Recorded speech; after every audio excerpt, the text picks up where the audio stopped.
if So it's we okay are with live now. Yeah, Marcel, let them announce us, and once they tell your name, that's when you turn your camera on. So it's more of like you. a video. Yeah. Got Okay, it. the like start. Naveen I'm and sorry. before. I'm producing conflicts for no reason. All right. Hello everyone. Hello, ladies and gentlemen, and two people who are watching us live right now. This is Rahul and Datta Prasad.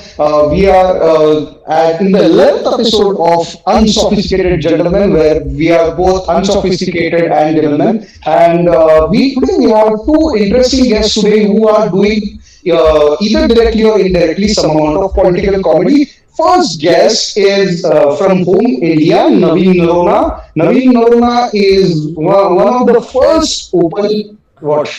Okay तो इसके बाद नवीन entry करेगा. Sorry sorry. Yes. Okay. Huh. All right.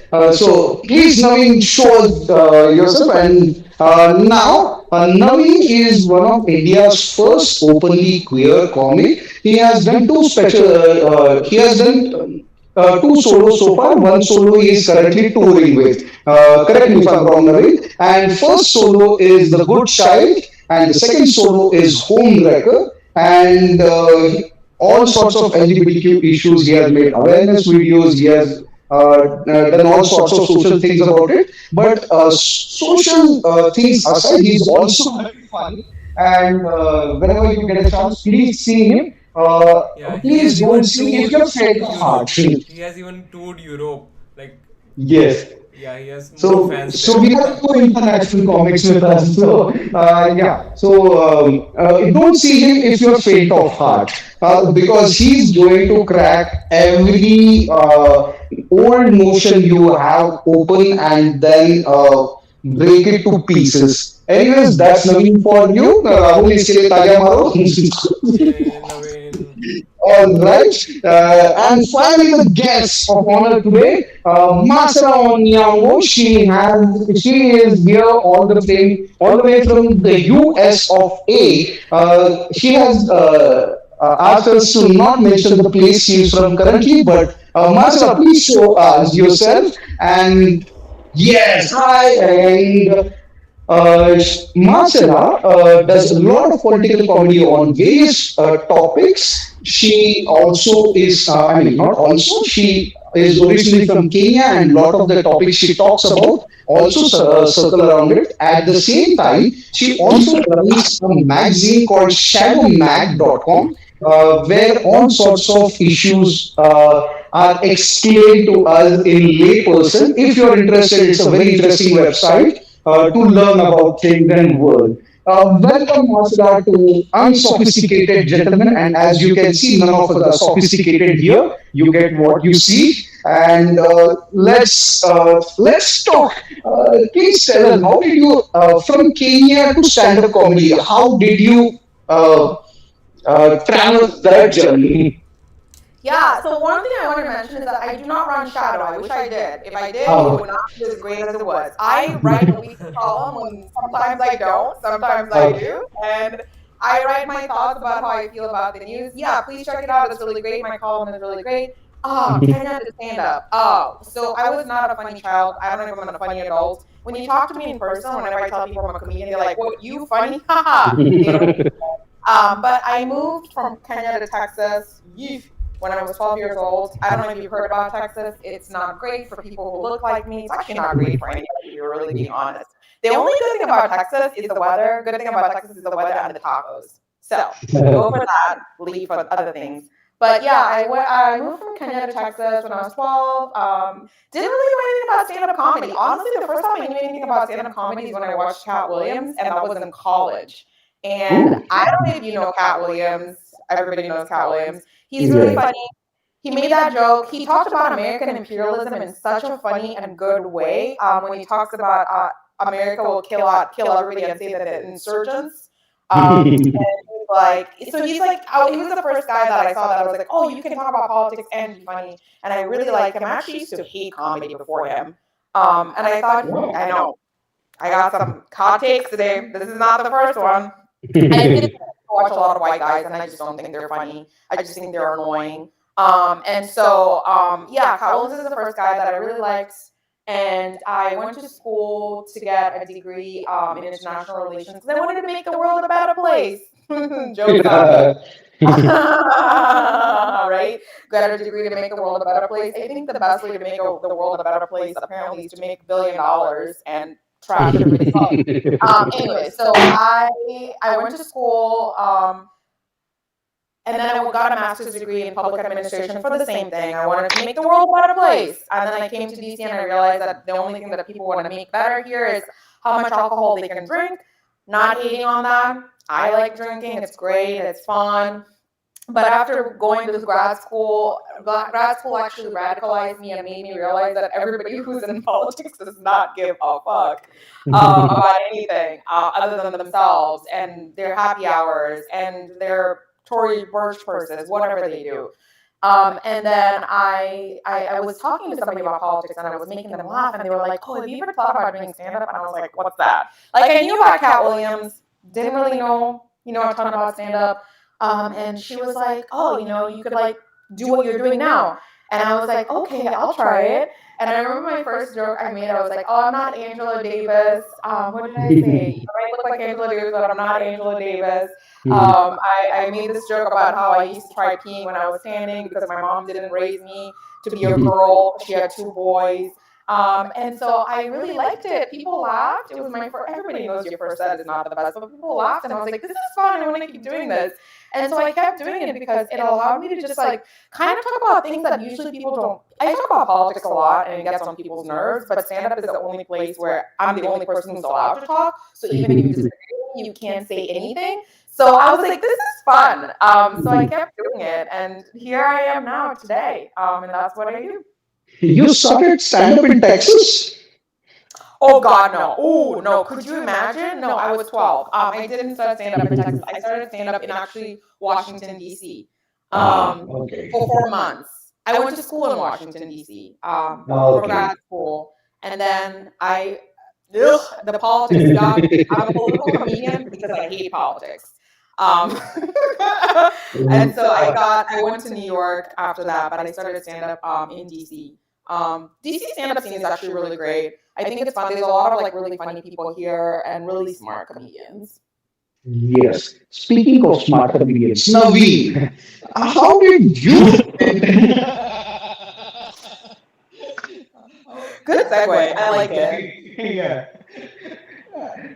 He doesn't need it himself. How did you start stand up comedy?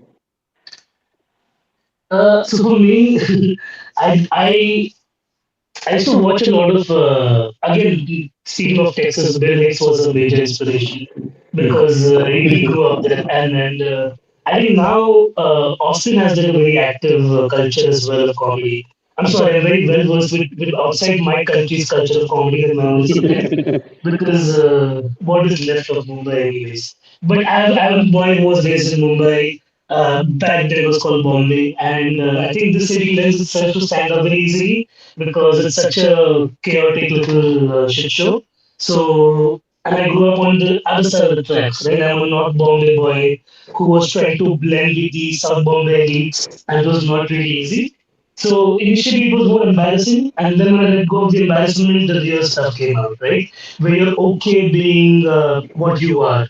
Like for me, where I came from, who I am, my background, all of it was a matter of shame for me. So it was like letting go of that shame, and once I let go of that, then it became much easier. So I'm pretty shameless in that regard, but in a nice way. Yeah, in a nice way. Even Catholicism was a matter of shame. I did not know that, dude. I mean, you know the culture. Ki, if a person is raised in a convent school, it seems like he has the pride. And since And you, Catholicism is more guilt than shame. Like shame is what it make you feel, but if you don't have it, then at least guilt is what you settle for. Then at least if you feel repentant for what you did, and if you feel like you acted a certain way, because everything, every small minute thing in Catholicism is under God's purview. So it's like you can't even touch yourself, you can't even like skip your prayers, whatever. Like my mom and dad are very ardent. They go to church twice a week, and I would also with them. So it was just like the way my life was. understanding at a very early age that, oh shit, this is not what real life is. If you break away from that, because it's a cult, right? Like you're basically living in a cult. Like when my partner first found out that how we live, because basically every Christian family in the neighborhood has to give 1% of their overall earning to the church. So we basically pay for the priest's salary and his nice lifestyle and everything. So it's like it became very absurd to me that this was like you can't leave that unless you want to be like disbarred almost from the community. So it's a very do or die kind of situation. Catholic religion has still not made peace with homosexuality. So like when I realized that I'm queer and this is the life I want to actually live and not like the guilty life, that's when the duality came into practice, right? Like because a lot of my priest friends were like, become a priest, fuck that, don't fall for that trap. Uh, but I knew that within this religion also there's a lot of bad things going on, right? Like around the same time when I started talking about my faith is when Spotlight came out, the Michael Keaton movie, and it essentially spotlighted the rape of kids happening in the church very vociferously, right? And when I told this to my mother, she was like, "Oh, but this is a justification." My mom said, "Oh, but the Baba is also doing it, right? Like Asaram Bapu, who's the Baba in India, has also done it." So a justification is like, you know, Pal cut your fucking call, bitch. So so justification for my mom was that if these religion people are doing it, then why not our religion people also? Which is not like she's not an evil person by any means, but that's how indoctrinated they are within the faith that they're okay letting that kind of pass, right? Until like now when Pope Francis came is when the dialogue changed. Pope Francis was the cool hip one from South America who was like, I'm okay with sex workers, I'm okay with queer people, just let everybody be. As long as they believe in religion and believe in God and are pure souls, it's okay. So now there are fundamentalist Christians who are like, fuck that guy also. But but Pope is the biggest guy, right? Like his word is the main thing. But they are so inbuilt in their own faith that they won't even listen to him. So for my best friend ka gang, like we were like 7 or 8 of us. She's a nun now, my friend. And when I first spoke about this fact that like certain things about the religion don't make sense, she was like, "No, you can't talk about this. There's nothing going. Like the virgin birth is a form of the conspiracy theory almost. Like how did a woman give birth to God's son by being virgin? So if you bring up that thing within my friends group, it's like a point of contention. They start fighting with each other. Essentially me, right? Because I'm the atheistic gay idiot over here. So that's when that's so until then I was doing all softball jokes like working in corporate or like observations around the city. I was talking about my queer self, but not very vehemently. But when this thing happened, when my friend said that, oh, you can't talk about religion, that's when I was like, you know what, I'm gonna double down and I'm gonna take the religion purview through the queer lens and I'm gonna make it even more tangible now. And so if you see some of my older bits about like the same thing, right, where going to a convent school and being taught by nuns and all of that. So all those bits are pretty much in there in my special, like where I was an altar server. I speak about that as well.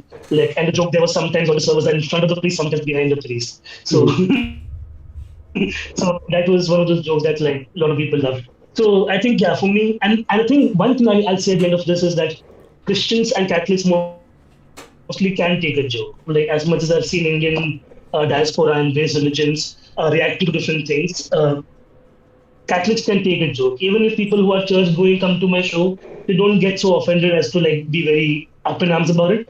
But like to me, surprising, like when Gen folks like take anger and I'm like, you're not supposed to be chill. What happened to you guys? So, but surprisingly, Catholics are very chill. So that's my piece. Interesting, interesting, interesting. Now, one observation to both of you, and feel free to comment on it.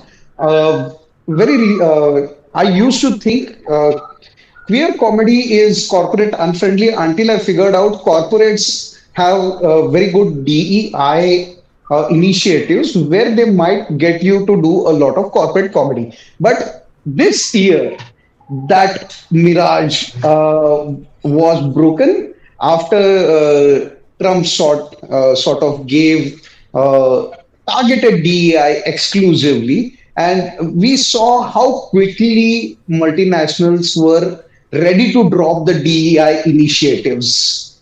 Um, Naveen, did you see any effects in India, Marcela? How are you registering this in the US? By the way, again, informally.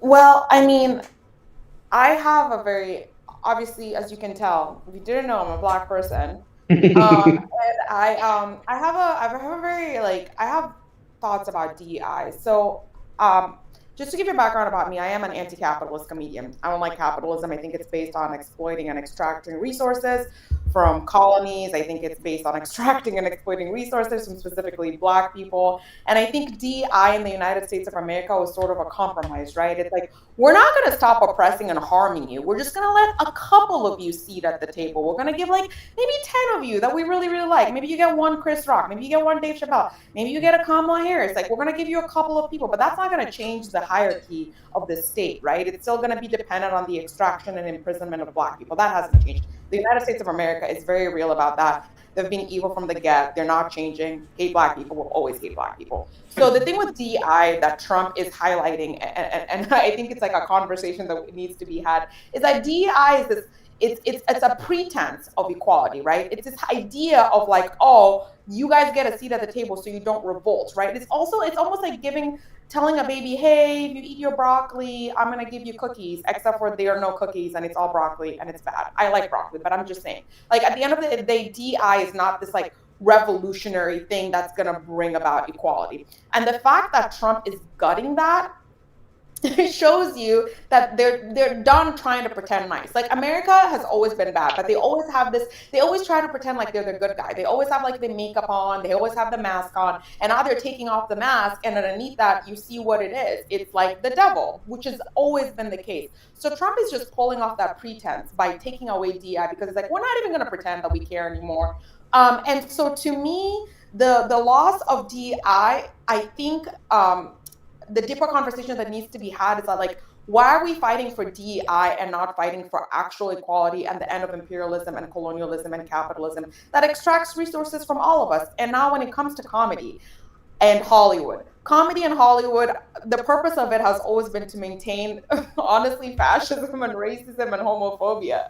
So it's like comedy is white in America and filled with white men because that's what they want, right? And so I don't think that's going to change. I personally haven't felt anything because nothing has changed for me as a black agender person doing stand up because it's always been like this. I've always felt like we've had to create our own worlds. But that's the thing about us is like being a black person in America, we've always had to create things for ourselves. Like nobody's ever handed anything to us. So like the idea that DEI is all of a sudden going to um, change our lives, it does for like five black people, but what about the rest of us? It doesn't really do that much. So I'm more of a proponent of why don't we get rid of white supremacy and racism and capitalism and everybody actually like live an equal life? Then let's get 10 black people a comedy special once every 50 years.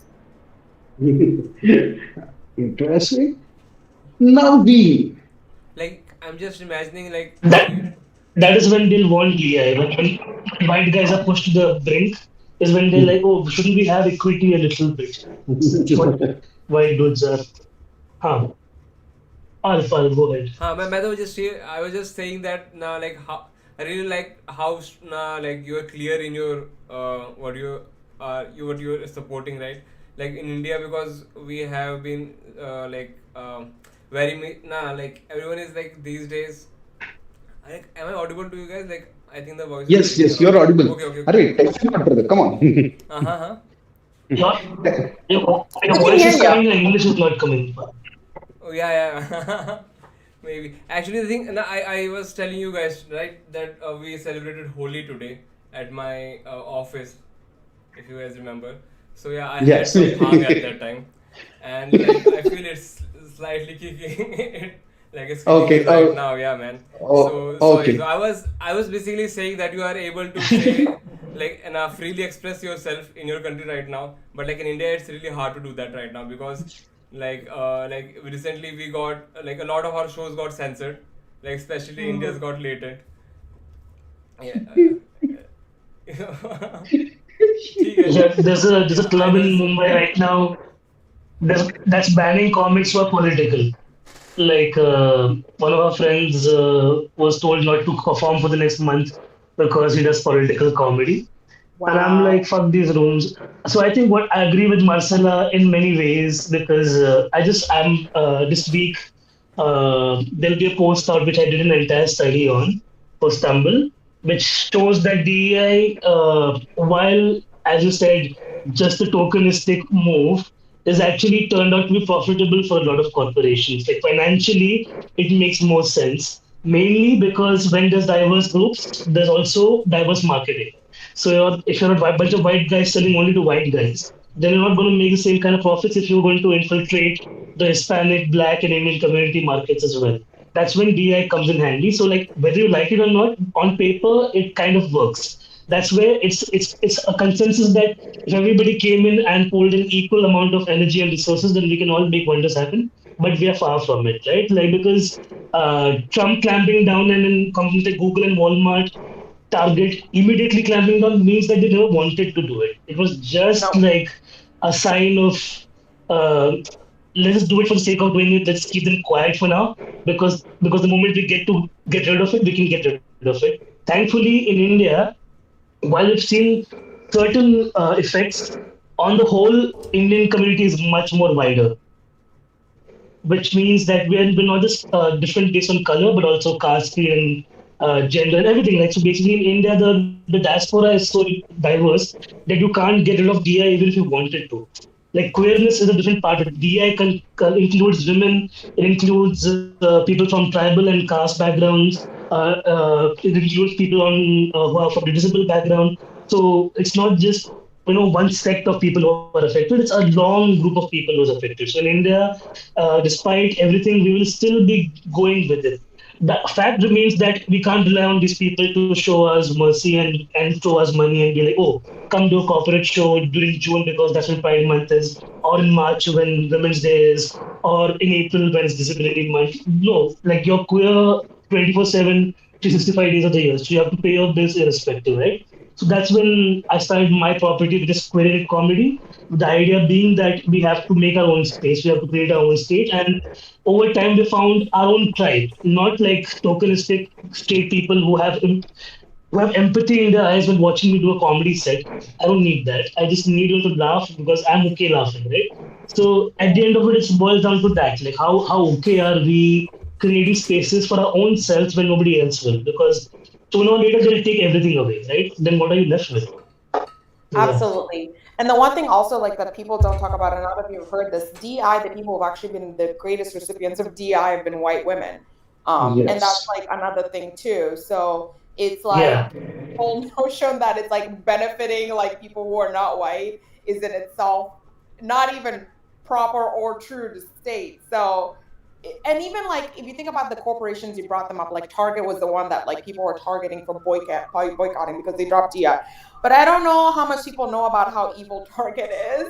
Like Target has been working with like the police in Minneapolis to like target black youth from coming into the city. They help the police of Minneapolis train in terms of like surveillance, how to surveil people. Like so Target has been always evil. I like spot that Target dog is probably a police dog. Like, you know what I mean? Like, it's like Target is like, oh, we've got all these Yeah. cute pillows and stuff, but they're like complete like repressionist state, like undercover. Like, it's wild. So it's like these corporations, just to like reinforce what Naveen was saying, it's like they're always evil. Like Walmart doesn't even pay its workers. I don't even know if you y'all knew this, but Walmart had a Thanksgiving Day drive for workers who couldn't afford food.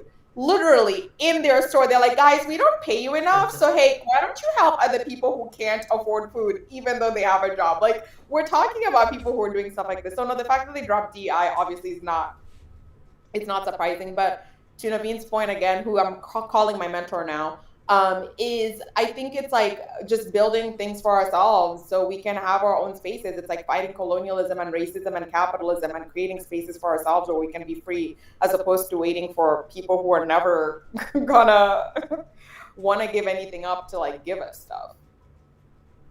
Interesting. And here it is.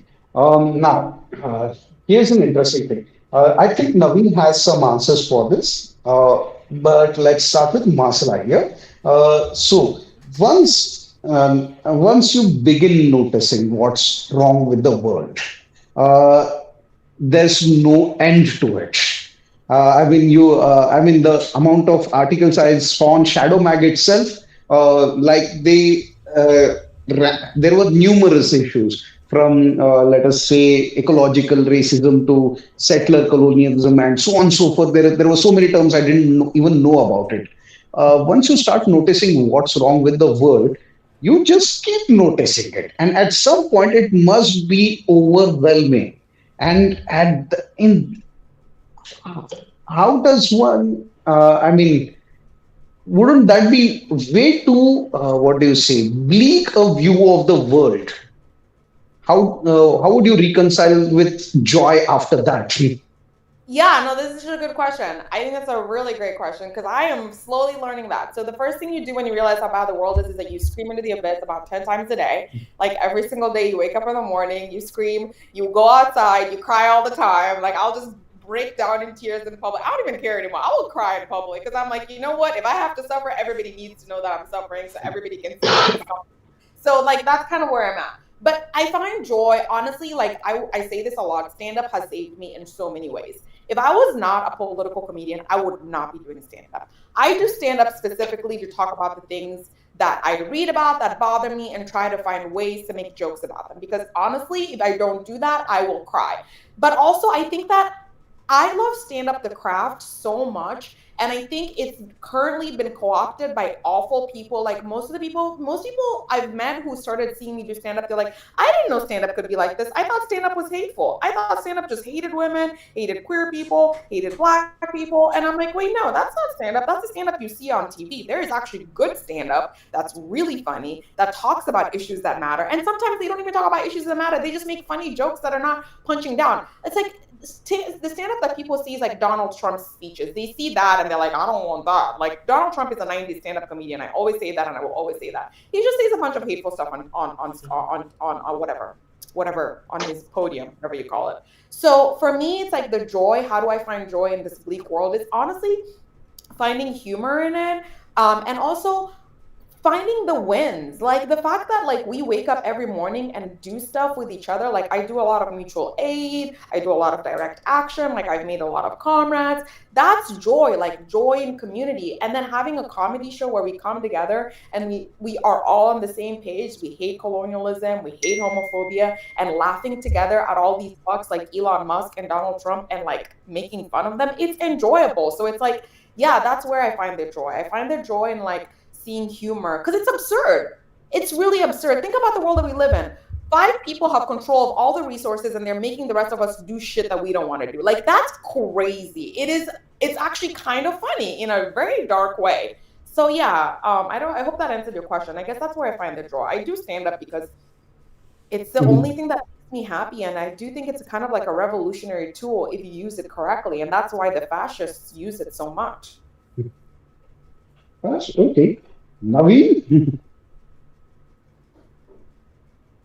Yeah, I mainly agree with Marcelo, right? You pick your joys, and it's very difficult every day to make to what you call this world, right? Like sometimes it does feel like a simulation where like everything is like running on Murphy's law right now.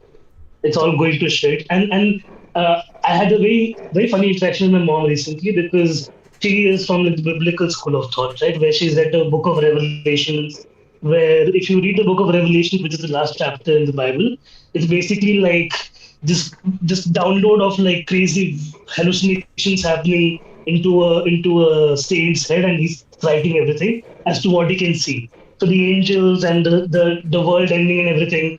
So my mom believes that whatever is happening right now is surreal enough to be world ending in a revelation point of view.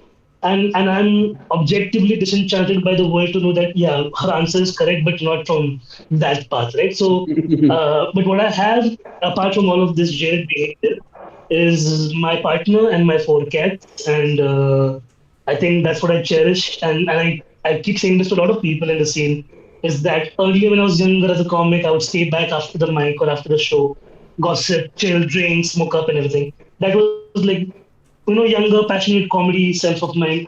But now, as I'm getting older, I can't wait to leave. After my sport is done, I'll say hi hello to the comics I love. But beyond that, I don't have the energy to, hop knob around. I come home, and every time I walk out of the lift and towards my apartment, I feel this immeasurable joy that this is what I've created. Okay, for the last 6 years, if nothing else, I have this little corner apartment with my partner, with my cats, with my plants, and then we can get high together. So everything is okay for that little brief interval. Then back to the world's bullshit again. Yeah. So I wanted to ask, so when you do political stand-up comedy, so like in America, you can clearly see two type of comedies right now. Like there are right-wing comedians who are like openly supporting Trump and Elon Musk, right? And then there are comics who are not supporting Louis Key, for example, right? Yeah, They're also yeah, yeah, there, right? So yeah, does it yeah. also result in a bit of friction in between the comics community as well, like, or you do you see them as a comic, as like, yeah, they are a comic, and you like even. Yeah, no, that's such a good question. I actually had to turn down. I used to perform at the Albany Funny Bone, and was gonna open for this guy. I don't know if you know him, Lucas Zelnick. And the people who usually book me reached out to me, and they were like, "Hey, Marcella, can you do this show? Are you still gonna do this show?" The people who reach out to me is not the person who usually books me. So I reached out to the person who usually books me, and I asked her, I was like, "Hey, what's up?" And she's like, "Yeah, I'm not gonna be there." Anyway, I'm not gonna talk about her. Anyway, I found out that they were booking a right wing comic that Saturday. This guy who uses the N word. And so I was like, yo, I can't get on. Like, I know I'm not opening for him, but I can't get on the stage knowing that y'all are gonna book like a fucking racist. I'm a black person in America. Like, people like him make the world unsafe for me. Like, when Trump got elected the first time, hate crimes went up. Like, so I was like, absolutely not. So I wrote them this long note where I was like, yeah, I can't. I learned that y'all are booking a racist. Like, I cannot open like for this guy because blah blah blah. Anyway, and they were like, okay, pretty much they were like duly noted. Still, the guy went on there and performed. So there's just like stuff like that where like the scenes that I hang out in, they're not no fascist personally because I'm in Brooklyn. I'm very well known for my my thoughts. So like if those people exist, they're not talking to me. But yeah, there's definitely that issue. Like even with like Palestine, like there's a lot of comedians who've been blacklisted because they speak about free Palestine. There's been bookers at comedy clubs going after like anti-Zionist comics. It's been like there's definitely like if you want to talk about friction, I think for comics who are more known and are booked in larger clubs, they definitely are. I mean, I've done like clubs like the Funny Bone and Cobble Comedy Club in San Francisco. Like I've done bigger clubs, but I'm not in that level where I'm like engaging with these people who are like so well known. But even in like the scene where I'm at, I don't really engage with those people, but they're there. And so it's sort of like I've just created this safe space for myself where I only perform in spaces that predominantly queer spaces that are just like not hateful. And you can do that in Brooklyn, but in the bigger picture, like yeah, those people are still there, and you still see that in the scene. Especially if you go to Manhattan, like some of these clubs are just like booking straight up fascist, like people like just saying horrible shit. So there's that. In terms of friction, I don't fuck with those people. Like I know people who like lost friends or don't engage with people, but I don't think I've ever gotten to the level where I mess with those people. So like to me personally, it hasn't impacted me, but I've definitely seen it happen to other people that I know and like people in this other people who are in the scene. Yeah, it has happened in our scene as well, I think. Now we know. But in fact, like the place you are describing as the like Naveen producer this show queer comedy, so you would like see that kind of crowd only in his show in India. Like if you go around, you would never like find that supportive audience like anywhere else. Now. Yeah, and that's why I have my show. I run a show, monthly show. It's a leftist comedy show. It's called Field the News, and I specifically say like it's an anti-capitalist show. The audience is great. It's amazing. People come in, they laugh, they enjoy it. We raise money for mutual aid. So it's like again, it's like like essentially these corporations like they gain from fascism, right? And they'll use to Naveen's point DI to their advantage to make money. But in reality, like they are promoting the system. And that's why those are the comedians that you see a lot of, is just like the hateful ones. And then like you see some like once in a while where they'll say like, you'll see comedians who like say they're famous comics who are also not like that. But for the most Yeah, I part, it's recently saw some famous comic, like female comic. She wrote N word for, I think, Kendrick Lamar on her Twitter, and then she was performing at some place, and then they didn't book, like they cancelled her, but she Mhm. booked a show again, and then she was like, yeah, I won, I can do a show anyway. It's now like, Yeah, how do you like, what do you say, like freedom of speech, like cannot, like all of them are saying these things right now, like, right, that you are yeah, suppressing our voice. yeah. No, but it's funny because they want freedom of speech when they want Yeah, to it's hate freedom of speech people. when they want to say, Yeah, but when we say yeah, stuff, when they then want to they're be like, "Oh, problematic, shut it's up." freedom of speech. Exactly, Yeah, exactly. It's freedom of speech when they're racist, but exactly. when it's the same Yeah, stuff, people like for example, yeah, like Elon making cisgender a slur on Twitter is the funniest thing ever. Like they keep calling trans folks all the horrible names they want to, but once when you call him cisgender, which is an actual proper biological legal term to call a person, he's offended by that. So are we snowflakes or are they snowflakes? That's what my question always is. exactly, Right. exactly.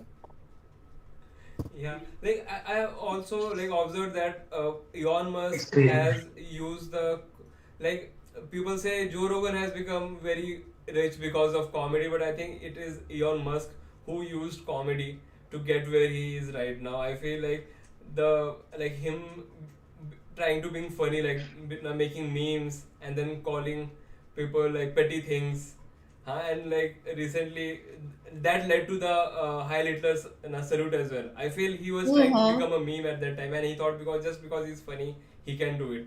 And he thought that because he was seeing a lot of comics who were doing And then much calling better on himself stage.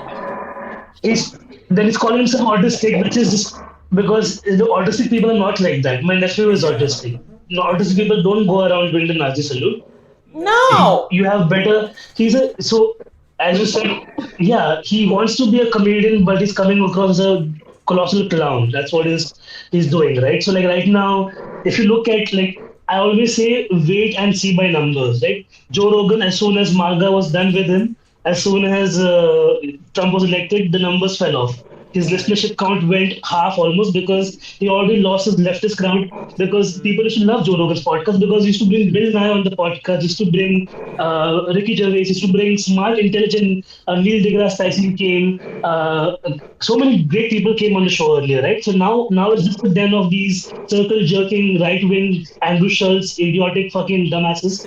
So that cost him now. You see by numbers, it cost Yeah, him yeah, now. it is Same right. with Tesla, right? Like right now, Europe, में they're going and burning Teslas in a park. So Right. so he's freaking out. Elon's freaking out. The thing is, as long as the problem with the left has always been we've been very disjointed. And only when something this crazy happens, when DEI is at stake, where US aid is at stake, when Trump is going on stage and saying all this crazy shit, it takes taken that much for us to kind of come together. Right? When Luigi has to go and kill a person on the streets for us to feel some kind of feeling inside us that, okay, enough is enough. We need to have a revolution in our lifetime right now, right? So that's what it's taken after all these years. So we're just being like, I just think like post 9/11, we've been used to being treated like secondary citizens almost. All of us who are brown, black, queer, Hispanic, anything we are different, we are secondary citizens. And it's taken until now to even fight for a space on the podium, and they still won't let us have that. So it's just like it's just going to be a very strong ideological battle now going forward in the comedy scene as well, right? Like I don't perform at Habitat because I don't want to. It's just better for my mental health, right? Like the podcast is called Gentlemen, Unsophisticated Gentlemen. Yeah. They call Balraj Rai the gentleman of the comedy scene. On what basis, I have no idea. If you really He's interacted with that not. person on a one-on-one level, you'll realize that there's some depravity right over there which I can't comprehend. And I've left that space. Okay, mind you, I've not performed over there since September of last year. Guy still messages me to ask what I'm up to. Why are you obsessed with me? If I'm not even coming to your space and you want to treat me badly, I don't want to come to your space and you're still obsessed with me. Grow the fuck up, bro. That's what I'm saying, right? It's like they're obsessed with us more than we're obsessed with them. So there's a thing Yeah. in comedy right now, like in an Indian scene. I don't know, like if you have that in your scene as well. So in India, there's a it's I think it's growing a bit right now. It's called the Balraj movement, the Balraj way model, the Balraj model basically. You first become a owner of a club. Okay, then you take a comic, you ask him to curate shows for you. Okay, and then you get to know all the headliners. You become their friends. Then you cut off that comic, and now you do. Then you produce their shows, come up on their stories, and become famous on that. Like it's becoming a thing in India right now. Like Yeah, Yeah, social no, I mean, climbing. yeah, yeah. no, that makes sense. I mean, like buying a, I mean, like they're buy having the money to start a comedy club. That's money that I don't understand. Never seen it. Don't know that, but I definitely know like this whole like. Oh, it's Go his ahead. daddy's money. Yeah. Yeah, yeah, yeah. It's his But daddy's hotel. It's nothing. You didn't start nothing. yeah, yeah, yeah. But it's like the idea of like attaching yourself. I mean, comedy is becoming very much like a rich kid sport, right? Because think about it, like you have to have so much time Mm-hmm. because you have to have time to write the material. You have to have time to get on stage. Who has that? If you have a full-time job, how often are you doing that? So by default, comedy is like most art forms, right? It's like it's going to, if you're wealthier, it's just gonna be easier for you to A, get in, and B, get better because you have the time to work your muscles, because we know comedy is like it's a muscle thing, right? The more you get up, the better you get. The more you get up, the better you get. And so like if you just don't have the time to get up, you're just not going to get that good, especially when you're first starting. So like if you're rich and your daddy's paying for your apartment and paying for your shit, you can go to 50 open mics a day when you're Yeah. just starting, versus like if you have a full-time job, you really can't do that. And then there's also this whole thing where it's like, yeah, it is who you know, right? So like if you have connections and your family's wealthy enough, you're gonna be doing open mics, but really you have connections to people who are important and they'll put you up. And then the third thing is just like straight up now, it's like how many followers do you have? Which is Yeah. like a lot of people like blow up on social media, and then that's how they make it. And I'm not gonna hate on that because I do think there's a lot of people who are actually really like on social media. But I think some people don't understand that like stand up is a craft. Like you have to get on stage. So yeah, just because you do social media doesn't mean you're necessarily gonna get on stage and be a good stand up comedian. You might be a good comedian, and I'm not gonna hate on that because I do think that social media has allowed specifically people who are not white men to have access to the comedy scene in a way that they otherwise wouldn't be able to have, especially straight, like if you're a queer person, you can blow up on social media and not have to deal with the toxicity of going to mostly white male open mics. Like, so there's that part too. But to your point, yeah, the idea of like having money and using that to be famous and attach yourself to like well-known comics, I think that happens here too. I honestly think it's something that is always gonna happen because when you have money, you have access. So Yeah. I don't know. Actually, I'm That's also trying to kind of do that right now. you're like, actually, I'm one of those people. What do you think about me?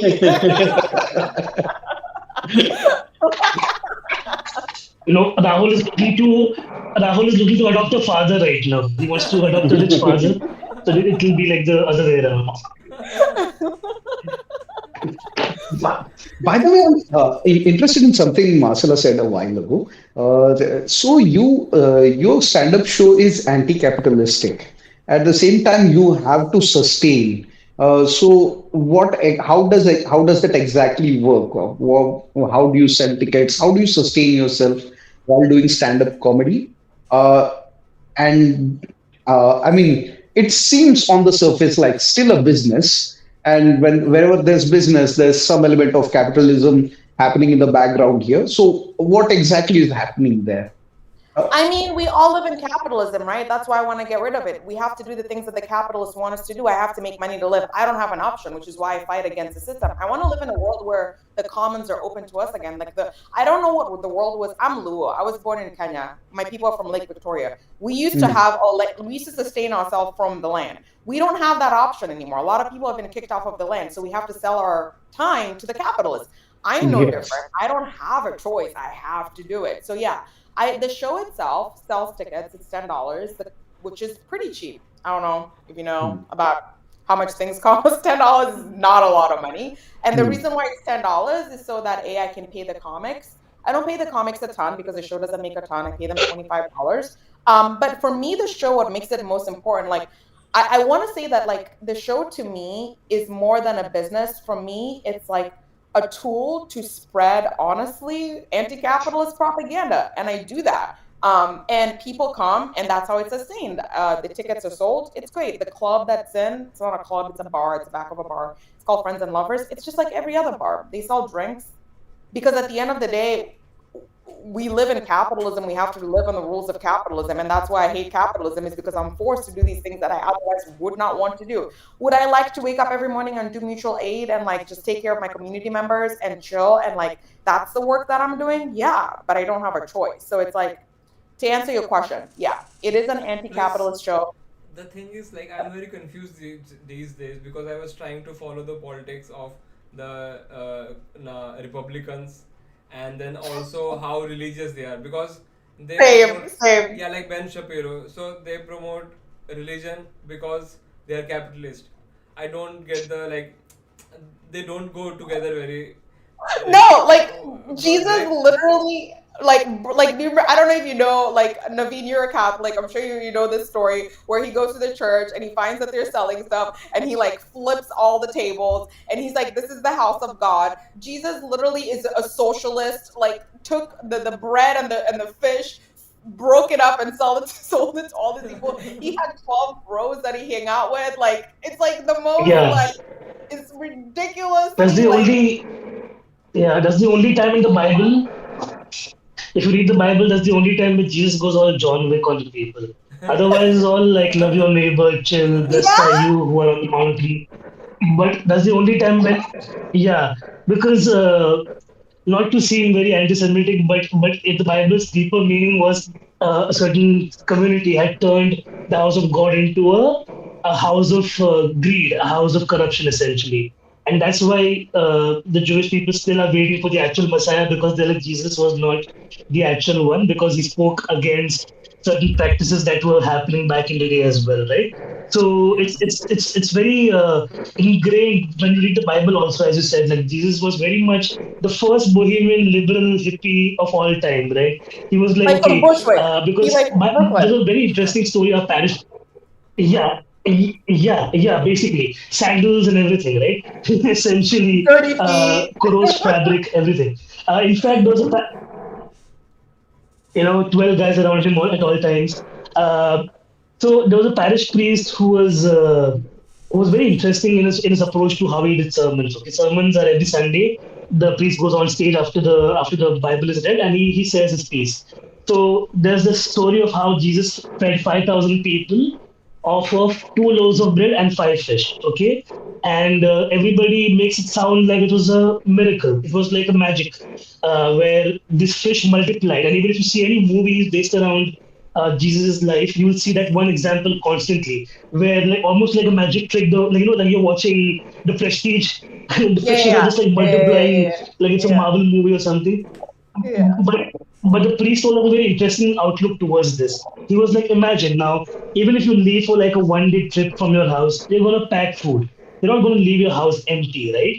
You're gonna eventually pack something for the way. So back in the day when Jesus was going around preaching, people would follow him. So if they're leaving their houses, they're definitely carrying some food. Except for the part that when they're all sitting together, nobody was sharing the food. So what Jesus did was basically a young boy came to him, and that boy only had 2 breads and 5 fish. So he was kind enough to share that food with Jesus and his disciples. So that being the example, other people started bringing their breads and fishes out, and that's how they had enough to feed more than necessary people over there. So the That's idea was wonderful. sharing, understanding. If you look at Bible from the perspective of like, hey, if everybody was kind enough to share what they had, we'd all have enough. So he was literally pro socialism from way back. If you look at Jesus' teachings, so that's what capitalists and all these Republicans or all these like mega churches in India also, that Benny Hinn and all, when they come here, they talk about like healing people, but they take so much money off of people as well, right? So it's ridiculous to know that, and that contributes to the suffering of like knowing that you're alive and experiencing all of this, and knowing that sometimes everything else is wrong, and it's going further down the drain is pure torture. Every fucking living day is pure torture, knowing that. So you can only make sure that you try and as you said, like pay it forward, right? Make it nice for other people to live in this world future, right? For example, when I was starting off in the comedy scene, there was no idea about queer folks. Like there was literally no for the stage time at all. So like I had to make that stage time. So now when the Square Comics doing my mics, they are pleasantly surprised because this girl last week was like, "Hey, do I have to bring a plus one to the mic? Do I have to pay you $200?" And I'm like, "Nothing. You just come and do your jokes. I'll bring the audience. Just have fun." Because what they made open mics about also in this time and age in India is you have to pay money to perform and get a plus one. So when are they going to worry about comedy? When will they perform stand up? That's where we are in all Hmm. aspects, I feel. Money has Yeah. taken over every little, like even touring. Like when I started touring in 2018 as a young comic, it was so much more financially viable. It was more fun because you could book rooms and do a split. Now every room wants a rent in this country. So if you're not Right. able to sell the tickets that you have to justify the rent, then how what profit are you making? How are you traveling? What are you doing at the end of it? So unless you have, as you said, like a big number of followers, a blue tick, and everything that guarantees that you have a certain audience waiting for you in every city, touring in India is not a financially viable option at all. Hmm. So, and that's something that every producer in this country should look at seriously and talk about it. We should be unionized by now. When the Me Too movement happened in Bombay, everybody wanted to unionize, and then that conversation just became a whisper and went away. To this day, we are very unregulated, and that's why certain people can charge 5 lakhs and not show up, and we who are earning 1 lakh will still do a better job than them, and people don't respect us because of the follower count. So that's where we are in comedy in India, essentially. Yeah, in India, Yeah. left left wingers are really poor right now. Actually, like they don't have money at all, no funding, and no one is That's supporting true. them. And plus, if they even have a little bit of money, they will just put an case on you, and then you will have to pay the lawyer's cost, and then you won't even have that money as well, like left with you. Like it's very hard here right now. I was also thinking about the that like not Honestly, honestly, religion. no, I've been thinking about this also. Hmm. Like the best way to now, because like renting in Mumbai is so expensive, food is getting more and more expensive. Jail seems like a better idea, honestly. Where like, oh, I get Don't say landlord's that. board rent Don't say and that also because there's that's free what they food. want. That's what they want. That's why in New York they're building four prisons. They're building four Yeah, big prisons because when we can't afford rent anymore and we're yeah, out of the street, they're gonna put us in those prisons and make us work for free. Like it is wild. You say that, but like that is literally the plan. I That is think actually what they're doing. I think Naveen meant yeah. It's so bleak USJ. that that seems yeah. Naveen, No, no. so how many Indian devices prisons are are better. I've seen enough of. I've like seen how enough many? documentaries from. I've seen enough US documentaries. Nope, I'm not doing that. Yeah, Naveen, I'm saying how many devices are Huh. connected to your Wi-Fi right now? If it's one more than one, then please disconnect rest of them because your video is Okay. like your connection is not that good. Is it fine? Is it better now? There's some lag, but I'll I'm just safe get off and my Yeah, Wi-Fi. custody. your audio is like clear, but your video is a bit blurry at times. So, but like if that's the speed, then that's the speed. We can't do anything. Yeah, but I was also like when I was mentioning religion and capitalism. Is So it all better the now? yeah, like India in India, there's also trend like all the big, yeah, it's better now actually. So all the big capitalists in India, they're also trying to show their image as being religious right now.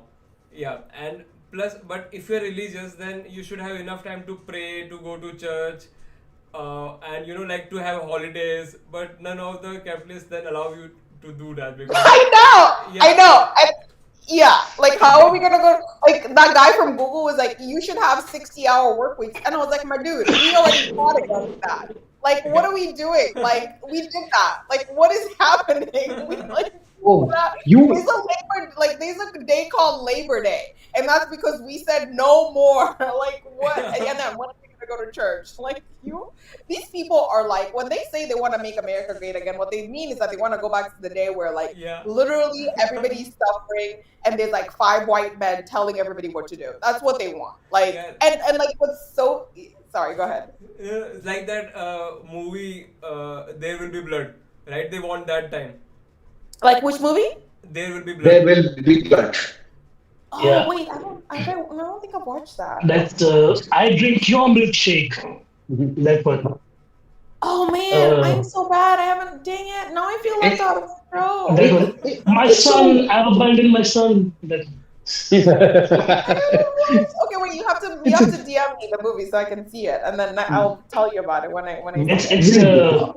Daniel Day Lewis plays a prospector, like back when they were finding oil everywhere in California. So that's Oh the my god! movie. Oh my! I remember seeing scenes of that. I think my dad and brother were watching it. Is there the one? Is that the one where somebody's like killed in a bowling alley and it's like very brutal and violent? Right. It's that. Is that one? Oh, okay. I feel like I've seen. Okay, now it's coming together. I've never seen the movie, but I remember my dad and my brother loved that movie a lot, and I think I watched like. I think the end is what I watched, where he like kills that guy with the Yeah. whatever. Doesn't Donald Trump's younger son look like that guy? Who All acted we like look at. Batman? Like it's movie. What was the name of the movie? Oh, which guy? Riddler, Who played Batman? Robert Oh, Pattinson. Hmm. The Batman Returns, the in which Heath Ledger was the Joker. Uh, Christian Bale. Christian Bale's movie. oh, you think so? Like Bear and Trump? Let me look that up. I don't know. Let me Um, see. could be. Slight Oh, disagreements. I see. I see what you're saying. Yeah, I see it. I Yeah, see what it. is the name of Oh the my God, movie? they do look alike. That's crazy. Yeah, right. They do. What was the name of the character? What is the name of the movie? What, The Oh, Dark Knight? No. There was Batman a Begins. this movie in which he was he was a corporate guy. Then he killed someone. He became a serial Oh, killer. American Oh, Psycho. American American Psycho. American Psycho. Psycho. American Psycho. Yeah, the Donald Trump's youngest kid looks like that. Bait oh my. from Oh, that movie, oh, right? that is good to Apparently, know. Yeah, like I've read that Madam Trump is also a psychopath. I've read it from multiple sources that because like when you have a child like that who has never known normalcy, you tend to be like a weirdo. So he's like some people have spoken that he likes to harm animals and stuff like that. He's a proper Really? yes, I'm yes. not surprised because I mean he was taking after his dad. Yeah, He goes obviously. yeah, he goes to NYU, right? Yeah. Yeah. no idea. So some people I even when they were doing the inauguration videos, they amplified him to like thrice his size. So when he's walking to the White House, he looks like a giant. It's too funny. Yeah, that Yeah. was like really funny. okay. Oh my God. Oh my There's goodness. so much to talk about. Like right now, there's so much happening. Like Canada is fighting against US, and that is also like Oh very my funny to see. God. It's just a mess. Honestly, I you know when sometimes you're like I need a vacation from like just like listening to nonsense. Like I just need a vacation because like for me like I'm going to be honest, all this stuff is so upsetting because it's like the actual real problems that are happening to real people right now are not even like being discussed. Like the fact that people can't afford rent, can't afford food, like people are just like struggling, people are trying to find work. Like I see people on LinkedIn begging for work and it's just like so bad. Do y'all remember that guy who was in Davos and he said we need to remind them who's in charge and we need to increase the unemployment rate to 40% so that they remember? That's what's happening right now. And like I don't think enough people are talking about that. Like the ruling class is punishing us hearing like I think this is a punishment for like the George Floyd uprising, like and like people quiet quitting and everybody being like, I don't want to do this, fuck you. Like they're paying us all back. And so like while Donald Trump is doing all this crazy shit, like people's actual real lives are like really bad. And like the theater is preventing us from actually even like talking about that. And like there's so many Have you unhoused people seen everywhere. Have you seen videos of our Prime Minister Modi ji in a private zoo like this happened recently? So we have this. Uh, is Ambani the wealthiest guy in the world, right? Like, is he or like Mm-hmm. is he not? Top 10. Let's put him in the top 10. Yeah. So he Uh, gifted Anani is his technically. kid a whole private zoo, and they are Oh like my yeah, God. and they're saying that they are doing it for the welfare of the animals, but they are importing animals from other countries. South Africa essentially. Yeah, from South These Africa. people are like like villains. Like, you know when you read a comic book and it describes the villain and you're like, that can't be real. Like, these people are comic book villains, like straight up, like Doctor Evil. Like, look at Jeff Bezos, he looks like Doctor Evil. Like, they're just like doing evil stuff and laughing. Ha ha ha. Yeah, exactly. Yeah. Because they don't think we're gonna do anything to them. Because we're not. Luigi's the only person who's done something, and look at him. Yeah, an Italian guy He plus like was no, he was a trending topic for 2 weeks. Now, like barely anybody. Like we live in a news cycle world where beyond a certain news cycle, you forget that something happened, right? Like as you were saying, Marcela, even in India, the unemployment rate is at the highest right now, right? But then they still claim that the GDP is so high that we are on the way to become richer than Japan in this next year. Watch out! But on what basis when nobody's employed? Who And cares? the true scenario of how unemployed and how dumb Indian youth has become now was when there's a movie that came out recently about a past oh king. Okay, already the movie is going to a court case because they've doctored a lot of facts. But one of the claims was at a fort in a certain part of Maharashtra, there's gold buried. Okay, from over 200 years ago, the gold is still there.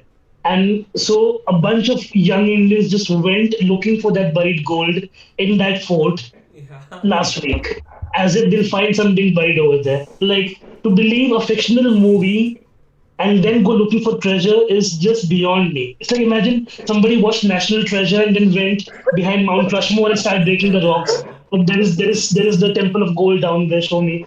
Like that's how dumb it is, and we have Yeah, like really like when I everything is was a a kid, reflection of that. How when I was a kid, I always wanted to like rob and conquer North Pole to like to have Santa as my Santa slave Claus. and make him Yes. give me all the gifts. Like I really wanted to do that, but like after that I stopped. Like, but these people are still in that zone. I feel like they're still As a child, your dream was to make someone your slave. yeah, no, Santa Claus. Still someone. specifically, only You wanted to Santa. rob Santa Claus to get the gifts, which Yeah, honestly, very, very, very woke of very you. I healthy. like Yeah, that. yeah. Why is he hoarding all the gifts? And who gets? Why is he the one who's deciding who's been good and who's been Yeah, bad? exactly. Yeah, only that. No, okay, so but have you seen the videos of the our prime minister like when he was in that? Do you want to watch it because like it will? I do actually. Yeah, it would Send it to be. me. I'm gonna watch it. Cause Okay, I'll like send these you. things You are can. like, yeah, Mhm. people just. Did you send it on? Did you put it on the chat? No, I was thinking I can share it on the screen as well if you want. Oh yeah, let's do it. Okay, cool. I don't even say send it to me anymore. I just say send me to me, Rachel. Have you all seen that meme? It's very No. famous. It's like lady who's like Jesus was clean. Where Rachel? We'll watch it after this. Uh, Wait, एक by the way, second. Rahul, be careful. Mhm. Be careful of the copyright strikes. Just saying. Oh, so after the stream, we will just cut that part, okay? So, Okay. yeah, no It's worries. thought of everything. By the way, just by seeing suggested videos, we know what Rahul Pal is into these days. So, I didn't see it. What was that?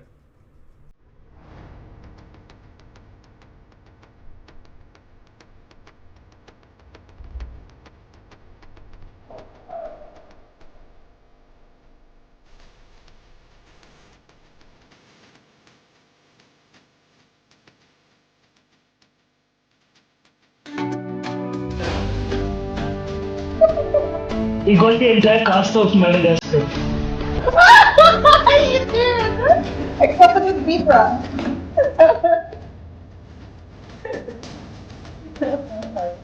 Oh my god.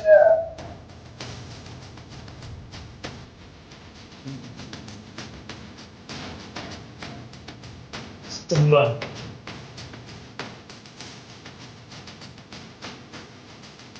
A lion with a snake. I like it.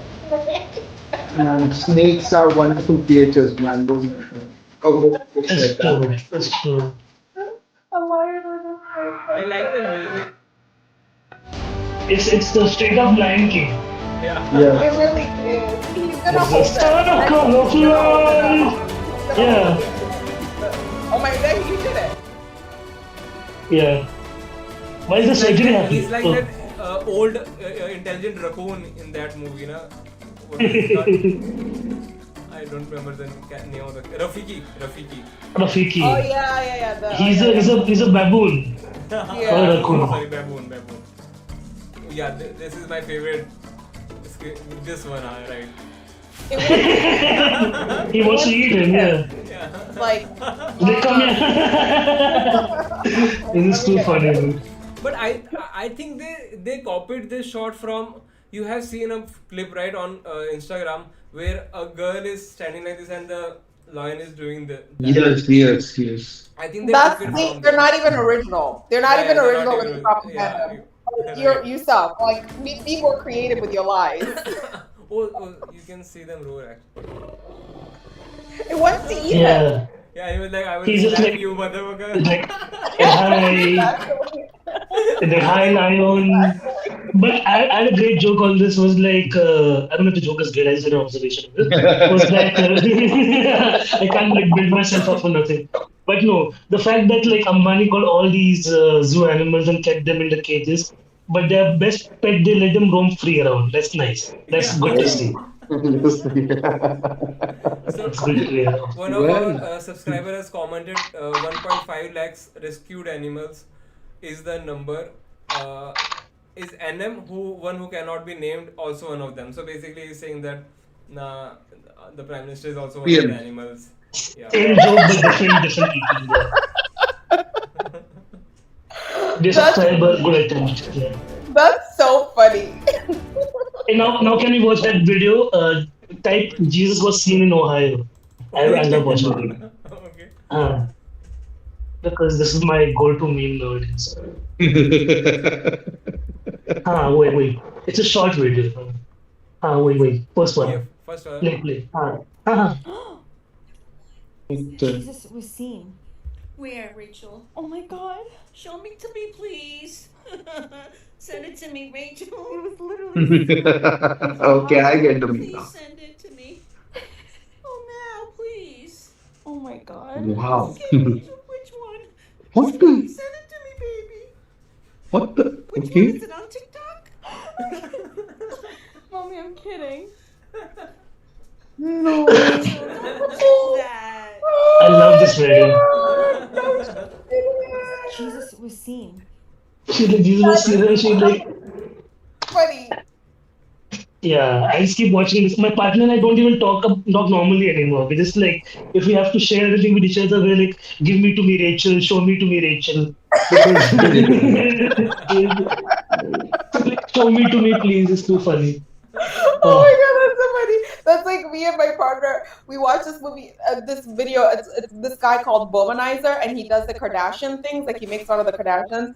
And then the one was like the one about being vegan. He goes vegan. So the favorite thing that we like to say is like, I don't know how she makes her money. Like you have to watch the video to know. But we do that Yeah. too. So I'm glad to know we're not weird. Where we watch videos and then we just start using the words from the video. Yeah, for partners, it's like you create like a weird language between yourself, which only you know.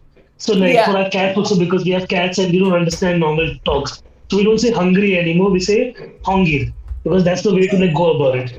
Because and so now even to each other we're like, are you hungry? I'm also hungry. And if anybody outside like, listens to this, they're like, are they okay? Are they fine? Yeah, that's what happens if you've been in a relationship for too long. You're not okay. Yeah. You're not fine. Yeah, he's like, I'm going to the kitchen to get some water. And I'm like, you're going to the kitchen to get water. Just say talk normally for 2 seconds. But that's what couples are.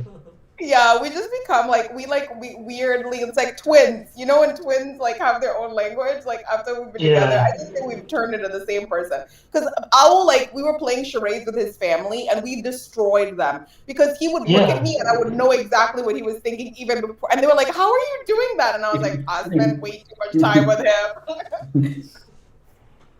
Like, if we have a couple of friends, especially straight people, like we'll have so many observations that when they're talking to us, we'll just like look at each other and mentally we bookmark these moments. So like when we go home, we're definitely gonna bitch about this. I'm sure about it. Let's just like make a note because some people say the most outlandish things out there. Oh my god, that's so funny. also wanted to talk about the Andrew Schulz Kendrick Lamar controversy. If you know about it. Oh, the what? No, the Kendrick Lamar, the N word, sorry, the girl. Yeah, yeah. So he was making fun of black women in a podcast with a few British podcasters, Oh right? yeah. And then Okay, yeah, Kendrick yeah. Lamar released a song about it, and he called him out. And then he was, then he was like so he was basically saying that uh, Charlemagne, yeah, Charlemagne. There's a guy who has this show. Yeah, yeah, Yeah, so he the was yeah. there that to say like many black people find it funny as well. Like it's not just like he's being too like. What is Yeah. your view Yeah. on that the whole issue? Yeah, no, that's such a good question that you asked me. So I'm gonna be very honest with everybody in this space and room. I Mm-hmm. do not pay attention to pop culture because I think it's stupid, but sometimes I hear the beefs. But I know. So tell me, let me know. It's so funny because you're like, you know about this more than me. But let me know if like I'm getting the grasp of it. It's like about those two guys who went into that show, and then that white guy was talking about black women who marry white men and how like they make their lives better or they make them look better. And this guy was like, actually, they don't. Like they make them. Is that the clip that you're Yeah, talking so about? basically Andrew Schulz said that they don't, and Yeah, something and then about Kendrick like Lamar was like, interior. Mm-hmm.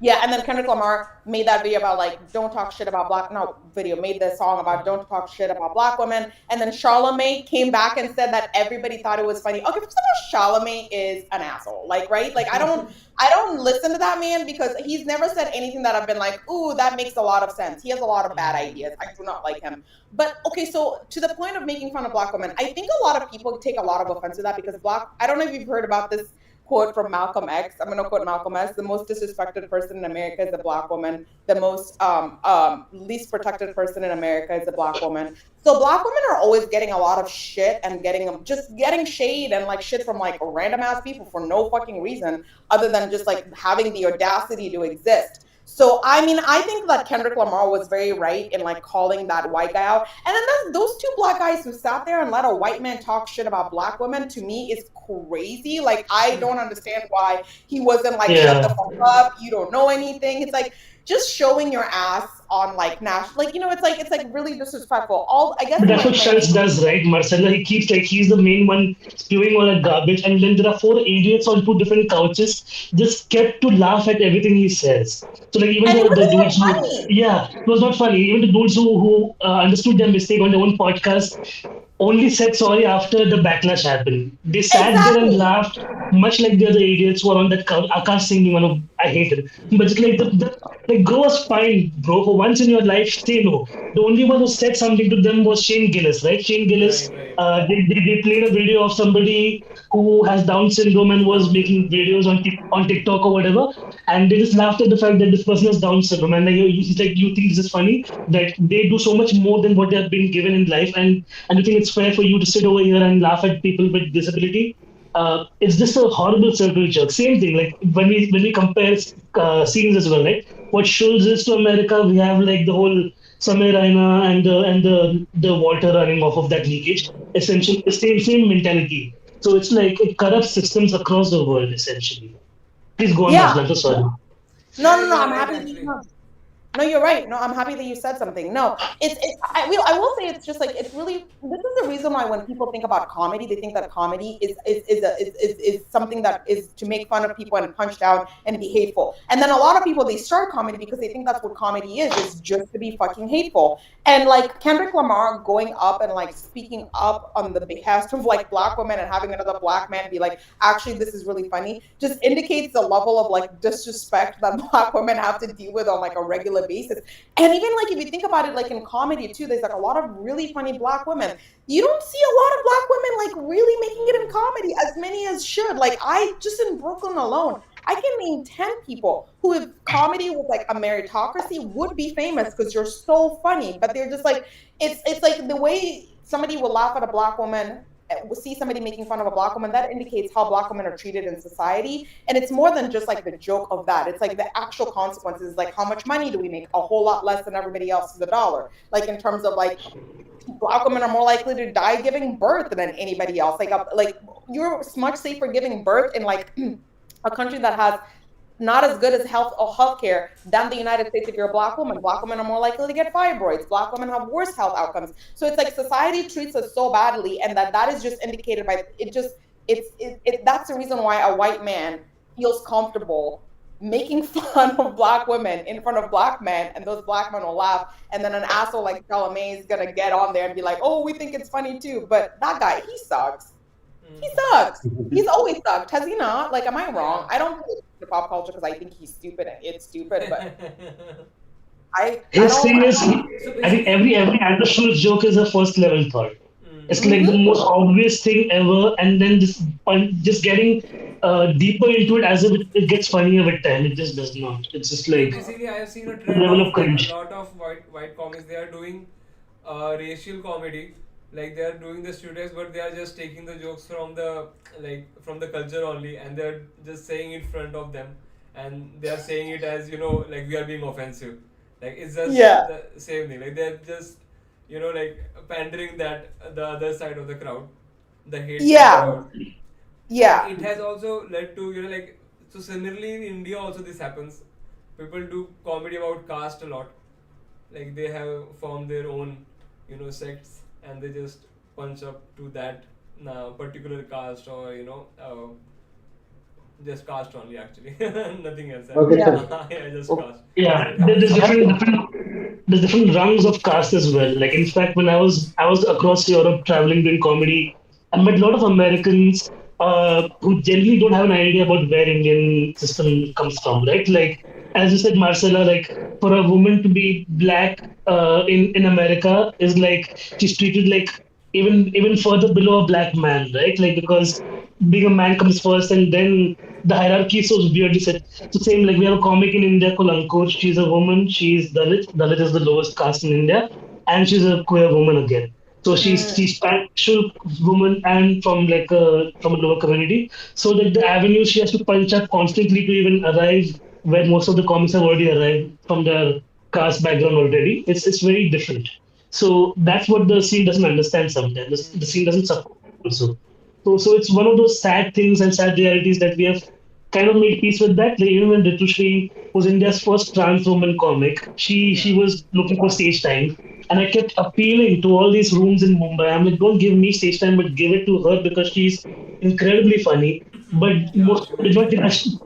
did not give a chance also. So I'm like, fuck this shit. I'm just like tired of trying to even appeal to the higher senses. So again, making your own space is the best way to go about it, because then if you don't pay attention to all the clutter outside, the nonsense outside, you have such a good time. Like we did a mic, and we've been doing an ongoing mic every month apart from feature shows. So like the idea is that every queer comic who does mics with us can one day do a feature spot as well, right? Like how we organically grow from the open mic circle to the club circle. So we finished our recent show, and my partner and I, we finished. We came out, we were having a coffee or whatever, and most of the audience, most of the comics were all like huddled together on one couple of tables, chatting, having like full interaction, sharing music, and I was like, I felt such like I almost like an old dad. I was like, wow, I built a community.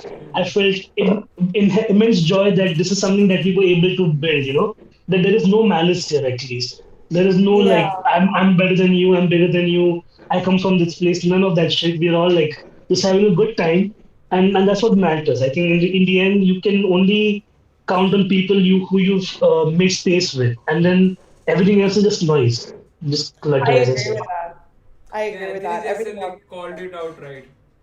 Like in his recent podcast, like he was, yeah, I don't remember what did he say, but like he said the right things as well as, Yeah, no, Justin called out Chappelle also in a special when yeah, I Chappelle watched him also. live. I watched him live in Mumbai, and he said the same thing. Like, of all the people you have to uh, pick beef with, trans people are the issue. They are the ones who are truly evil and Really, making the world. the Yeah, most oppressed, the people who are targeted yeah, the most in violence, that's the yeah, problem. Yeah, those yeah. people. Let's go They're after the ones. them. Let's write five specials about that. How about that, Yeah. man? And Like, he's just like a petty man. And I'm like, dude, write jokes. Like, that's what you're good at, not being hateful. yeah, Like, why?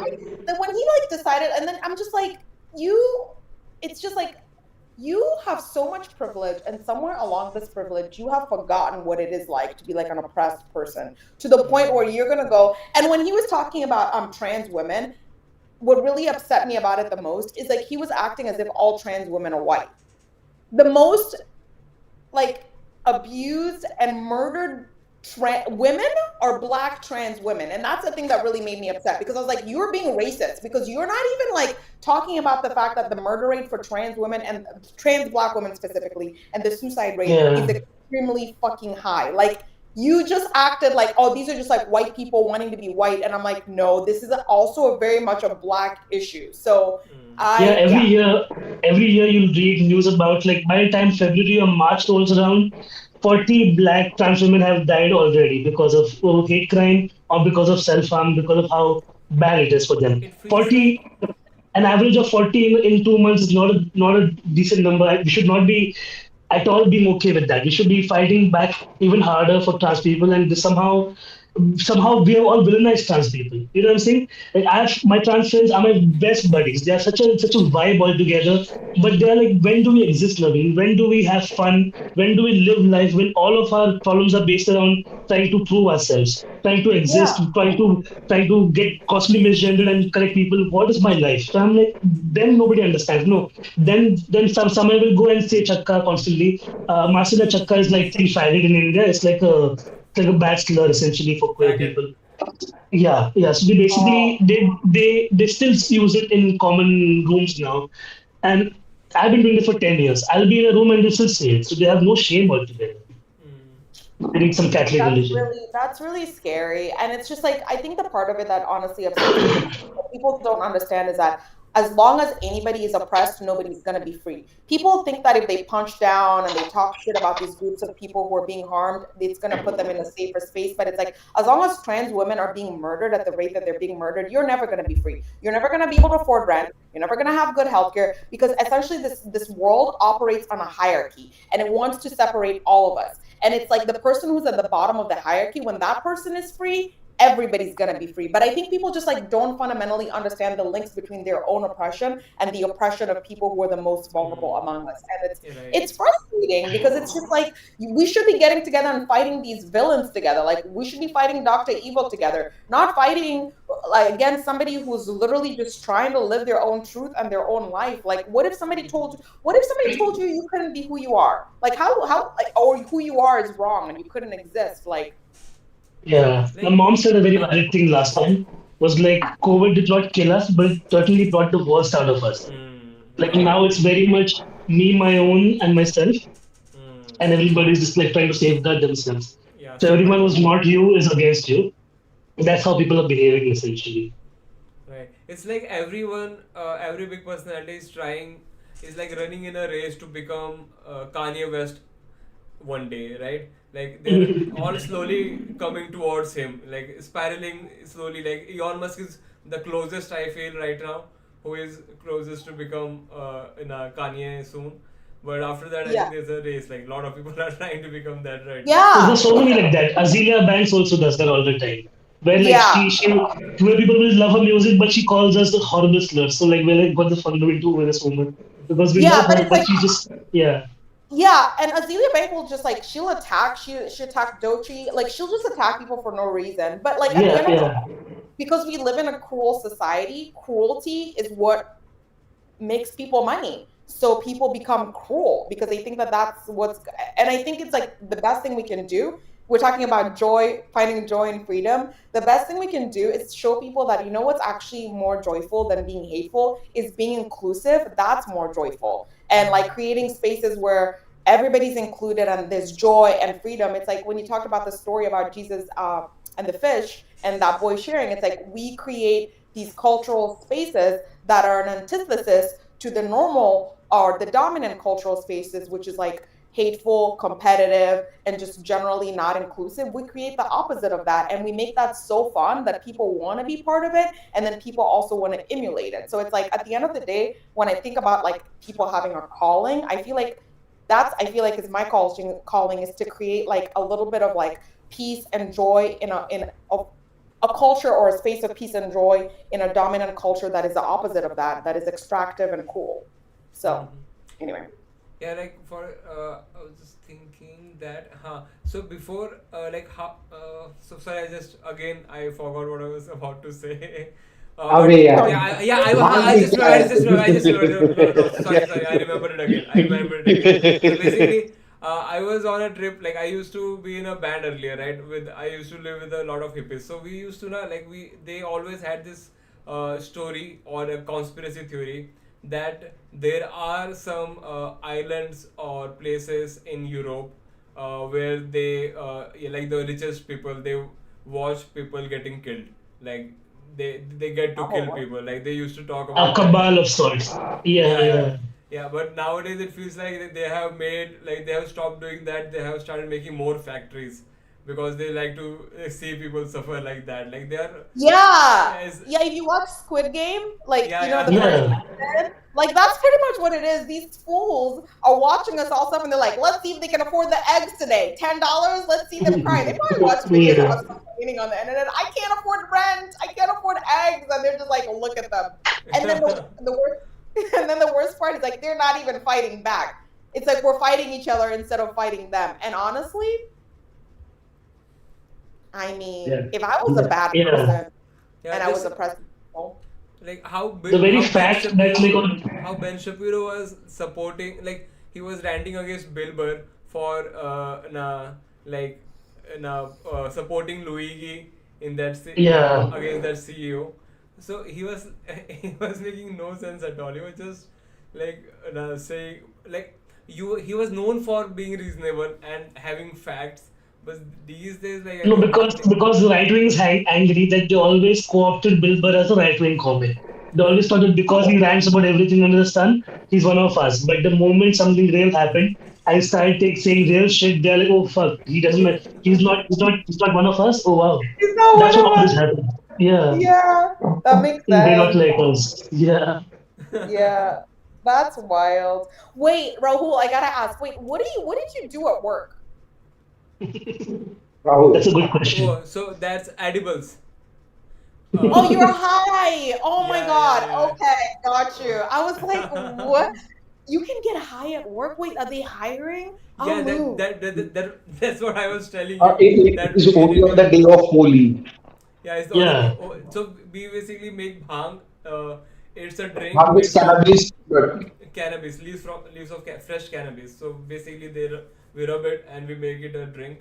And so we had part. So yeah, I drank it there, but I started to like. So you get a hit after a long time it's after it.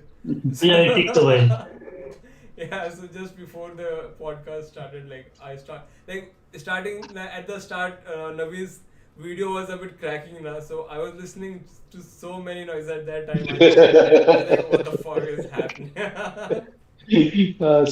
wait. Uh, I need to ask something Uh-huh. before your high kicks into a higher gear. Okay. So, I noticed there's a pattern here that a lot of us want to talk about issues that are extremely basic, long standing. But the issue with those issues is they have been there for so long. If we talk about it, there's nothing new to talk about it, and they become boring. And that's why whenever we have to do political commentary, it has to come down to the news cycle and the pop culture and the trending topics. Do you have how do you tackle them, or do you not care about them? How do you approach these kinds of dilemmas here? Well, I have my comedy show every month. It's actually called Feel the News, like Feel the News. So I have to talk about topical issues, and that's what I do on that show. So the beginning of every show, I do like a 5 or like 8 minute monologue where like I pick a news topic and I just like do a deep dive on it and I talk about jokes and like I do that.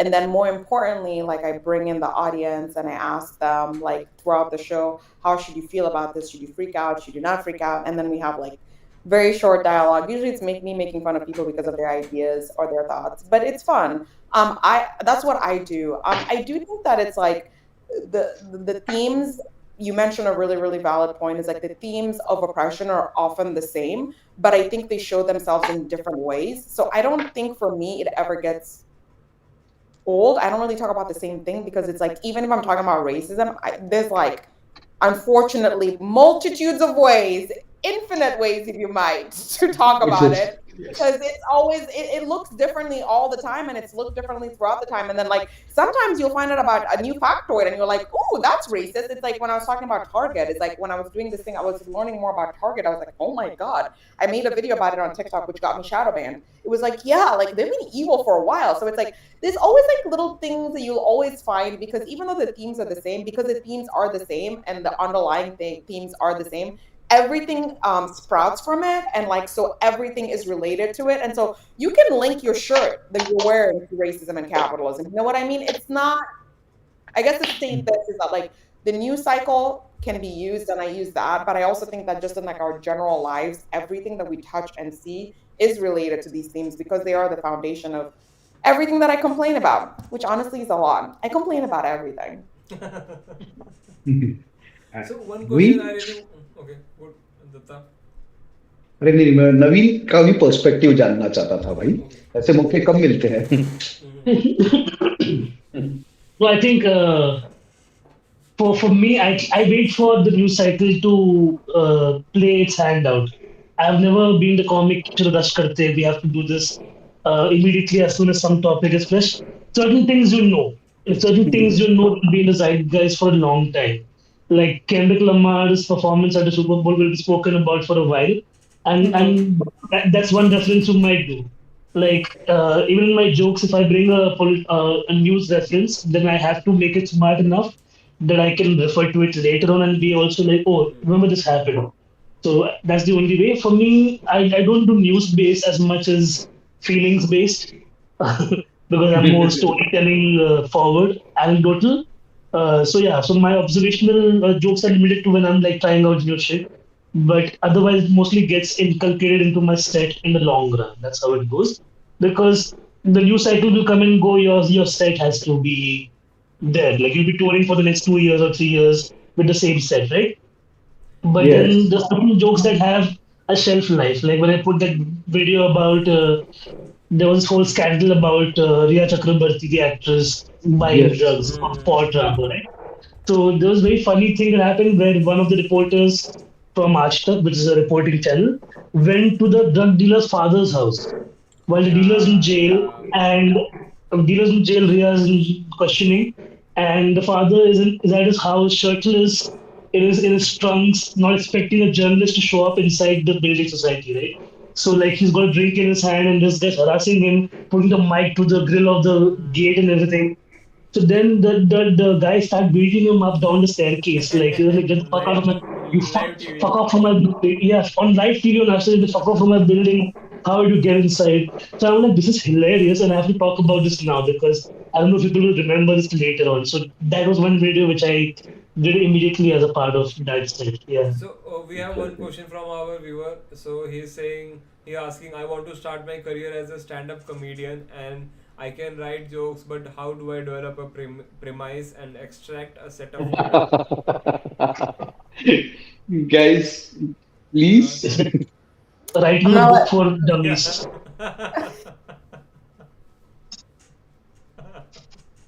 Pardon? Okay, I Dayush, we will got your answer.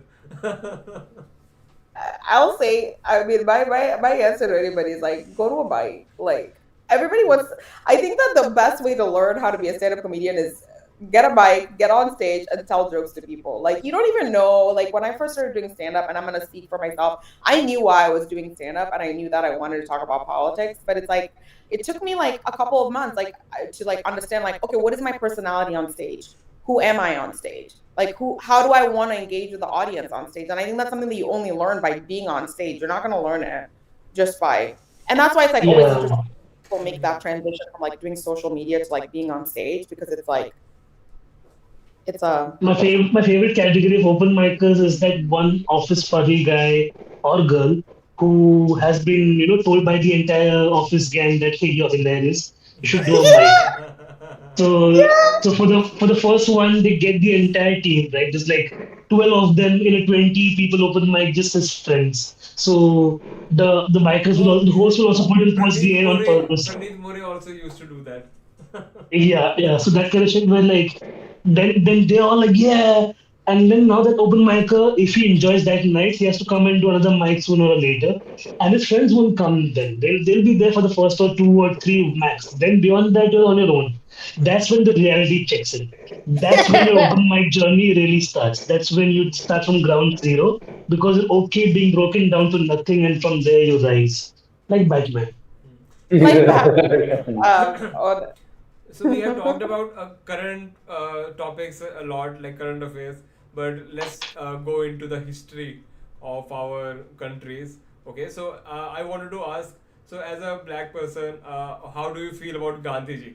Because like he has two sides, right? Like he inspired Martin Luther King, like his movement, civil disobedience movement, but at the same time he also considered black people lower than like Indian people. Do you like if you know about I it? mean, obviously, if somebody doesn't, if anybody views black people as being lower than anybody, I can't fully, I can't. Okay, and like Gandhi also has other things that I mean, I'm not gonna come here and tell you I'm like the Gandhi specialist, but I've also read other things about him that were not great, excluding the not liking We all know about it. We all know about it. We all know about it. yeah, yeah, Yeah, everybody they're knows about it, right? yeah, I mean, I have yeah. even taken this Gandhi look because of all those things.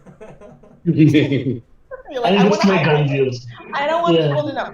I mean, it's hard for me. Okay, so I'm not a history buff, and I don't know a Mhm. ton about the history of India. But I can say this in terms of like the history of humanity.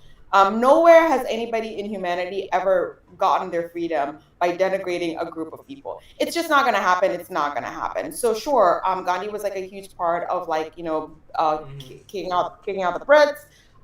But then at the end of the day, it's like India, like the United States of America, is still a country run by wealthy people and the elites, where most of us are not in control of our destiny and we're still being controlled by a small group of people. Now, in India, like I will say this, I can speak for Kenyans, like the colonizers left, but the colonizers just have a new face, right? We have black people who are president, but they treat us exactly the same way the British people treat us. They use us as zones of extraction. Our like white people still own a chunk of land in Kenya. So it's like I can't speak about the politics of India because I'm not very well versed to it. But I'm assuming like India, from reading about it, is like every other country in the world where it's being run by a bunch of capitalists. So yeah, I can talk about Gandhi. Obviously, like I cannot respect somebody who viewed black people to be less than others.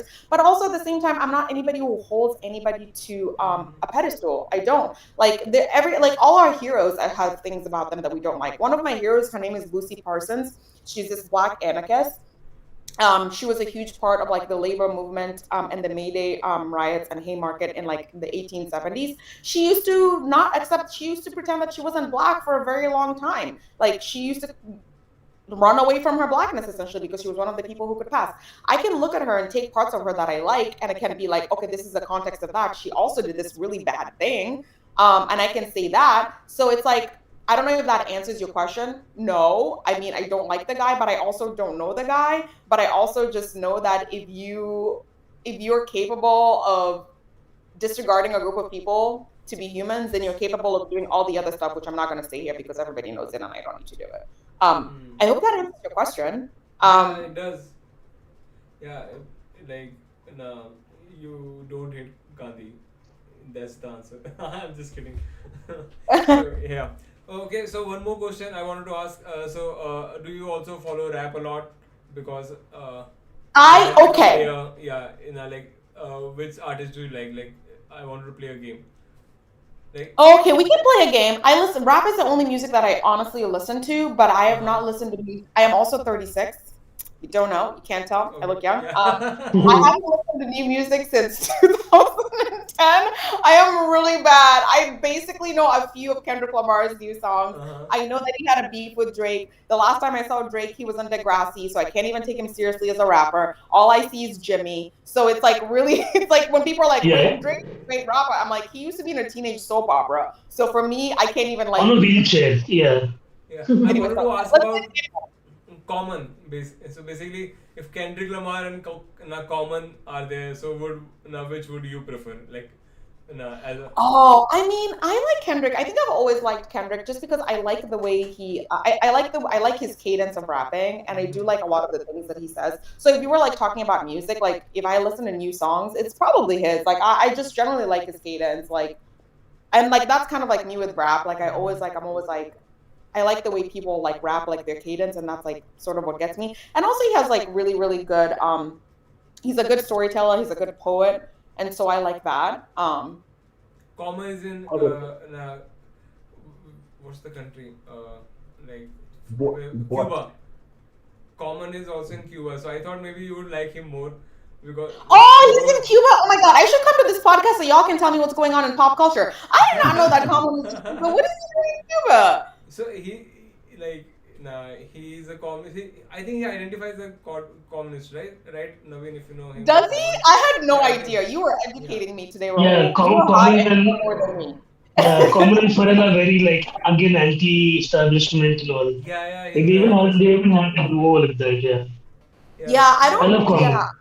I've never listened to a ton of Common's music, but when I was a kid, I also just like really because Common was bigger when I was younger, and I just like I was more into like Lil Wayne and Ti. Like I was in my 20s, I was Yeah, practicing, like I like that stuff. So I wasn't, so I wasn't listening to like I guess I listened to Tupac, but that was when I was a kid. I remember when California Love came out and I was playing hopscotch. Yeah, so but I didn't listen. Yeah, I think I've listened to Kendrick Lamar more than Common just because when I was a kid I would only listen because I also grew up in the South. And I don't know if you know this, so the Southern rap is like a thing. And so it's like we kind of like if you're from the South, you probably just like listen to like mostly T.I., Mike Jones, and Lil Wayne, and less of like the Northeastern, Midwestern intellectual rap is what we like. You Mm. remember when the South started doing rap and everybody was like, the Southern is a killing rap. Do y'all remember that? There was yeah, Oh yeah, like with yeah, like DJ Onk came out and he had that song Walk It Out. And then like Andre 3000 and Big Boy, they were considered to be like the cultured Southern rappers because they like actually had things to say, and like the other ones were like dance rappers. So it's like there's always been yeah, like this battle between like the Northeast and like because the Southern rap came relatively later. But that's when I was coming up. That's like the music that we listened to. So like Young Jock, like nothing intellectual is what I'm saying. yeah. So Common is not in the rotation. I wish I was smart enough to say that he was, but no. So also My Nice. favorite rapper is a guy called Del the Funky Homo Sapien. Have you heard of him? Funky What? Homo sapien. yeah. Yeah, his name is Del the Funky Homo Sapien, and he has a song called Mr. Doubleina, which was a very political rap song about the dual nature of the politicians back in the day. I mean, even today. But like he was really so check it out. Del Oh is the, shit! he's the guy who's singing the rapping parts in Clint Eastwood, the song by Gorillaz. Yeah. Yeah, I just Oh. saw that Yeah, on yeah, thing. that's him. So when it's like, "Hey, them you have it or you don't. That's a fantasy. That's Del the Funky Homo Sapiens." Oh my god, y'all are educating me today. I love it. Oh my god, can I listen to this podcast so I can learn? I think the thing is, Marcela, what happened in India, we didn't have internet for the longest time, right? So a lot of us just like grew up fairly just reading newspaper or magazines and Reader's Digest, so anything that came via somebody. But once we got the internet, we did not look back. We consumed everything from everywhere. yeah. So not only America, like some of us know too much about like the European culture from Australia, from Africa, from Antarctica. We are just like Indians are a very obsessive race essentially. So now that we have the opportunity, we are getting everywhere. You can see it. Well, y'all know more about like the history of rap than I do, so I'm like, dang, okay. So, So uh, I wanted to ask. guys, Okay, Datta is uh, leaving, right? yeah. Ijazat चाहता हूँ, permission to leave. It's way too late right now for me. And you get your own Uh, podcast. What the fuck? How does that work? अरे Did यार, you just end uh, or No, no. I have two more questions. Are you yeah, good? yeah. okay? Yeah. Uh, Okay, I Yes. forgot. Rahul is high. He can stay up Yeah. all night. Okay, Yeah. let's Of go. course. I've so. been avoiding so many things all this while. I could have just been, okay, I'm also leaving. I'll go do this and come back. I don't know. This was an option. अरे नहीं I mean, I had some time मैं कहीं और से कर रहा हूँ. Yeah, I'm because doing it for some he other is place. going live from a co-working space, so it closes at this time. Or they'll kick Yeah. me Oh, out essentially. Yeah, so Uh, all right, guys. So see you. It was nice having you, everyone here. I'll see bye. you Thank soon. bye. you. Bye.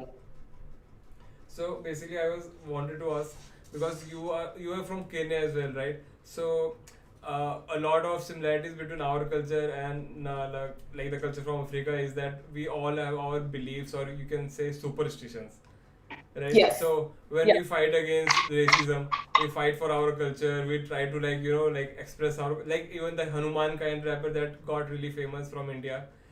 He, like, people were really proud of it because he was showcasing our culture, right? But Mm-hmm. at the same time, our culture is also very much not in support of women. Most of the times, the religion we are following, it's not that good as also, but we still promote it as an identity.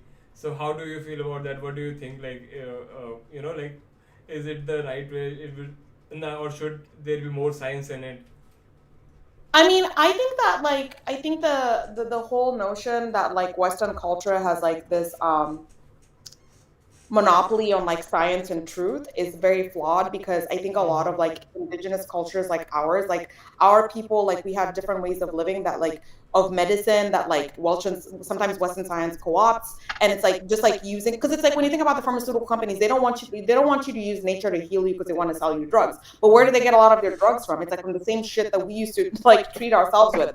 I think that there's a way to like engage with other cultures that you can, it's like mutually I guess it's like, what's the word I'm looking for, like it's like mutually helpful for both cultures instead of like denigrating one culture. And I think what has happened to us is that we've been told that our culture is less than, and that's why for now we feel like the way to fight back is to be like all culture is everything, you can do everything, we're perfect, we're great, when in reality our cultures were never perfect either. So I think it's like this mode of like understanding that cultures change and grow, and it's like what's a good way to live that is helpful and makes everybody feel like they're valued in society for where they come from, and what's a good way to like highlight people's like background and cultures while also understanding and knowing that you can learn from others. Because the way it works now is that like the European culture is like, well, we can't learn anything from y'all, we know everything, which is why we feel like we have to fight back so hard. But the reality is that like they've co-opted and stolen a lot of stuff from us. So it's like we can call those things out and also be like they're parts of our culture that maybe need to grow and change. Because even like when people talk about misogyny, like that's in European culture as well. Like you talk about the gender pay gap, you thought about how much women make in relations to men, you talk about women's safety and like people being, and me too, like all those things. So like misogyny is something that like knows no culture and no bounds. I guess my point is that like no culture is perfect. The problem is now is that certain cultures are viewed as being smarter and better than other cultures. And I think that is the problem. And I think there's a way for us to be like, we can learn from each other and elevate each other while understanding like the important and respectful aspects from each other, if that makes sense. Yeah, That that was like a makes sense. roundabout way Yeah. of saying like we should be Like proud of we get a real time example like in India the Mahakumbh happened recently, which is like at the bank of River Ganga, people go and dip themselves. Okay, Mhm. now historically, I've been to the source of where River Ganga starts at the base of the mountain Himalayas. That's the purest water you'll ever see, like glacial, pristine, perfect, like this water that you could never bottle really. But as it travels further down, it gets devalued because people dump shit in it. They throw flowers, dead bodies, literally everything the rivers of India have taken. So much so that the Mumbai rivers are now basically gutters, like they run like sewage. So it's sad because there was a politician claiming that, oh, this river is still clean, I can drink some of it and nothing will happen to me. And he drank some of it, and now he's in the hospital, right? Like with severe food poisoning. So the thing they do is they use this cultural thing to blind people into thinking that, oh, we are better off. Like when I was younger, I would read about how surgeries would happen. Like when there were the sages and sadhus in India, when they used to do surgery, if it was an open wound, they would collect a lot of red ants, a bunch of them, and then they would make the red ant bite the wound and then break the head off. So before there was invention of like any kind of suturing or stitching or whatever, these guys were doing very basic kind of surgery, but was effective enough because while dyeing the ant also releases an enzyme that kind of like sticks the skin together, and you're it. in a way you're good to go. Like basically you're surgically healed. So now there are certain stories of that distance happening to the point where like certain ministers will run away with the fact that, oh, India had the first flying aircraft, right? Because it's in a myth. Like Ramayan says that there was a flying aircraft that brought Lord Ram and Sita back from Sri Lanka. So we are convinced. So one thing as you said, like one cultural foot in the door means that now we're gonna have this avalanche of shit. Where everybody has to believe. Like same with the going digging on the fort for gold kind of stuff, right? Like Yeah, yeah, where yeah. cultural pride becomes misinformation so fast that you can't even keep a tab on it. Yeah, no, that's so real. I really like that you bring that up because it's like it almost is like to blind you instead of being like, okay, my culture is my culture, but also that doesn't mean it's perfect. But I think because our culture has been so denigrated, we feel this obsession to like protect even parts of it that like we shouldn't be Yeah. protecting. You know what I I really mean? liked how white people, like turn the whole black culture into just Wakanda forever, and like it became a like everyone can say it. Yeah. Well, and like the thing about it is like black culture is what America was America's biggest export. Like if you talk Yeah. about rap, like black culture is America's mate like and like they use it And Food to is even the yeah. even the kung fu movies, black people started doing that before. I remember like they were into kung Yeah, fu. black Yeah. exploitation movies, yeah. yeah, yeah, yeah, yeah. So it's like, you know, so it's like black culture is very much like it's being it's co-opted and it's used as to be sold, but black people themselves are not respected. So it's like this very weird dynamic of like we're gonna sell your beliefs, but then when you do it, we're gonna view it as something less than. So there's this like you know, and like just like being a black person who's grown up. I was born in Kenya. I was till I was 12, and like being a black person in America, you just see like the continual dynamic of like blackness just like not being respected anymore. But I don't think that's just like it feels very real for me, but then I also see that for other cultures, like, you know, like for example, like when Indian people wear saris, like in the United States, like it's something to be laughed at, but when like a white woman does it, it's like this idea of like you can't participate in your own culture but will participate in your culture, and like that's why people don't like appropriation, is because you tell us we can't do our own stuff, but when you do it, it's cool, and that's why we're like, well, you Yeah. can't do it either then, you know what I mean? But just to go back to your point of earlier of like the culture having aspects But of it that like are not. adding to Yeah. that as well, Marcella, because like when you said like Indian women wear saris, there was a time where the sari was pretty much what the women wore. There was never a blouse. There was never a undershirt or whatever. It was only after colonial would happen in India and they would look at Indian women with that kind of gaze is when they start covering up. Because my Yeah. grandmoms and everybody were just like they like free body, free tits, whatever. Nobody gave a shit. So that also like adds to our shame that even though like the pallu is supposed to be like the thing that you wear on top is called a pallu, right? So it's supposed to Mhm. go if you want to go out in the field and work or whatever, you can tie it around your waist and go about it. Now it's become more about hiding your boobs because somebody's looking at you wrongly, right? So Yeah. so even our most devout clothing is thought of as a shameful thing to look at. Yeah. Yeah. And then it's just like, well, what? And then everything that white people create is great and perfect. And it's like, no, it's not. You know what I mean? So it's like, yeah, yeah. I think I am gonna have to go in like Yeah, 15 yeah. minutes I was because just about to ask you guys. Yeah. Like, it's like now Been two I hours. really would have loved to talk more with you guys, but like we are We already did done not with have 1 hour bang. 40. Yeah, but We I wish I also had bang enough to carry yeah, on for this long. same. Oh my God, same. Rahul, you are living a good life right now. We're Thank not you. living that life. Yeah. Okay, cool, cool, cool. So, okay, thanks for coming. Thanks for giving us your time, Naveen and Marcela. If you have, like, we will be putting out your, like, Instagram links in the descriptions. But any other thing that you have to, like, say to the viewers before you go? Like, any last words? Hey, if anybody's in Australia, I'm coming to Australia in May. Sydney, Melbourne, Adelaide, and then Singapore after that. So yeah. Oh my God, Naveen. I love it. I wish I was in Australia. I would love to see you live. If you ever come to the Yeah. States, let me know. Well, if US is anybody, on the card for sure because I'm doing Australia and Europe in August. So once all of that plays out well, then definitely because my biggest fan base surprisingly is in San Francisco. Like no, Castro. that's not surprising though. Yeah, yeah. I for me it was surprising because I was like, what? And then we're like, there's so many gays in Chicago and San Francisco. They're like, just come here. We have like a whole posse of queers ready for you. And I'm like, let's go. Oh my God, yay! Oh Yeah, my God, that sounds so exciting. I don't have any tourists because I'm not as cool as Naveen, but you can find me on, if you want to hear any of my thoughts, you can find me on Feel the News on where I talk about the news on Instagram.